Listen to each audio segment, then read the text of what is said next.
The calm before the chaos. Stage 2 of the Tour de France 2023. It was supposed to be one of those dreamy, scenic days in the Basque country, the kind where the Tour de France peloton snakes through lush hills, enthusiastic fans line the roads with flags and beers in hand, and all anyone has to worry about is whether Wout van Aert's sunglasses match his socks. July 2nd, 2023, to be exact. Stage 2 of the Tour de France, a 209-kilometer route from Vitoria-Gasteiz to San Sebastian, one of the most stunning routes on the calendar, and the Tour's second day on Spanish soil. Riders had come out of the gates strong in Stage 1, and today's challenge was a rolling, punchy curse culminating in the Jaskerbel climb. A name that sounds like a cozy bakery, but climbs like a Zwift punch in the kidneys. Among the favourites that day, everyone from Tadej Pogačar, looking fresh and sinister, to Tom Pidcock, the Brit who had made his name on mud, gravel, and descents that looked like crimes against physics. Fans were amped, riders were focused, and the roads, well, that's where things went sideways. No one expected sabotage, at least not anymore. The idea of fans deliberately attacking the race was something we thought was left back in 1904, when the Tour was literally a French civil war on wheels, featuring spectators beating riders and tossing nails in defense of their regional favourites. You know, simpler times. But the past has a nasty habit of sneaking into the present. The tax strike, 40 kilometers to madness. Everything was going relatively smoothly, well, as smoothly as a day with 3,000 meters of climbing and a finish line staring at you from 200 k's away can be. Then it happened. Around 40 k's to go, as the peloton approached the climb to Jaskerbel, riders began puncturing. Not one, not two, not three. According to various sources including Cycling News and Bicycling.com, up to 15 to 20 riders suffered punctures within minutes of each other. Let's repeat that. 15 to 20 flat tyres in a short stretch of road. One of them was Tom Pidcock. Quote, "I got a tack in my tyre," Pidcock told Cycling Weekly. "Luckily it's sealed, but I was riding on a flat for a little while." You know, it's a strange day when one of the best bike handlers on earth is nervously glancing at his tyre like it's made of parchment. Pidcock, remarkably, still managed to finish fourth on that day, which might make him part cyclist, part sorcerer. It's either that or he was wheeling the rest of the 40k, holding 400 watts. Others weren't so lucky. Lilian Campagen posted an image of his front tyre on Instagram. Embedded in the rubber was at least 5 thumbtack-sized metal spikes, in what looked like a hedgehog doing a bad impression of a Michelin tyre.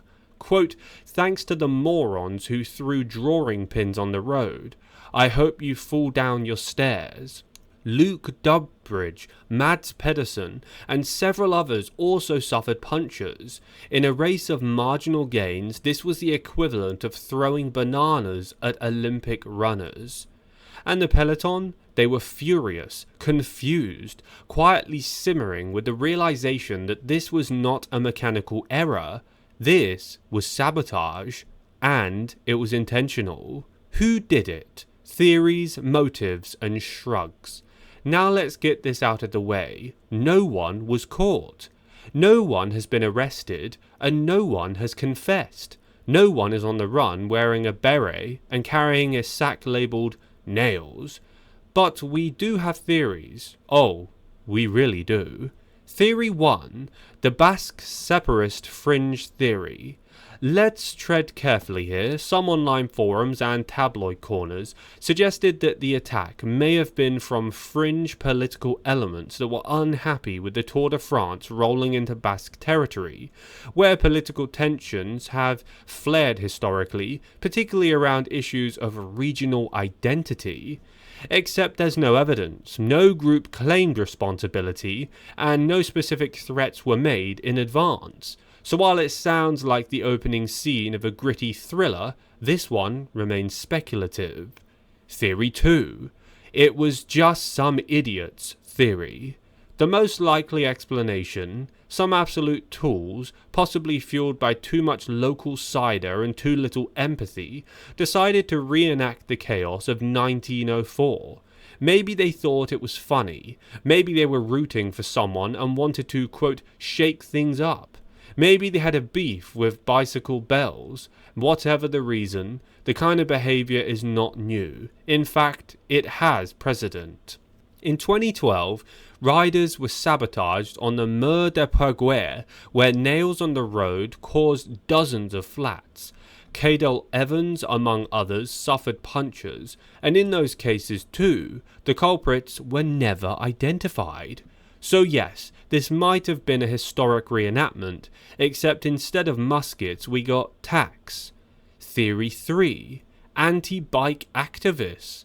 In some cases, anti-cycling vigilantes have laid tacks or traps to protest road closures or cycling traffic.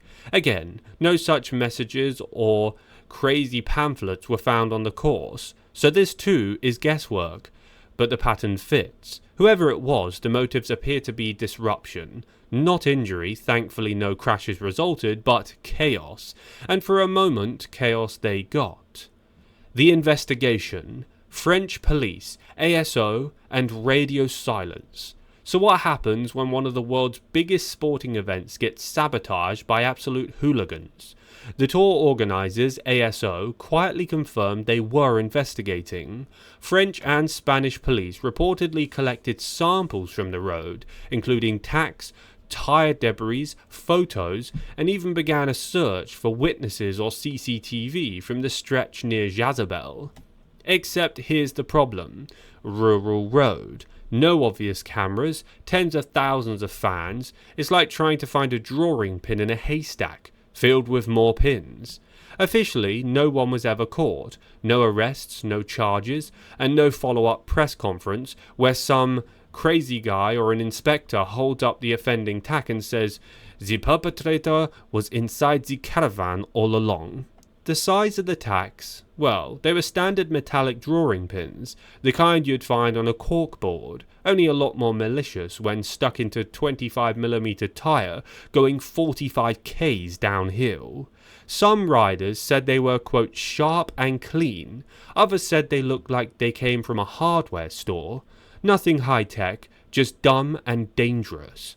No official report has been released to the public. The UCI and ASO moved quickly to increase security at future stages.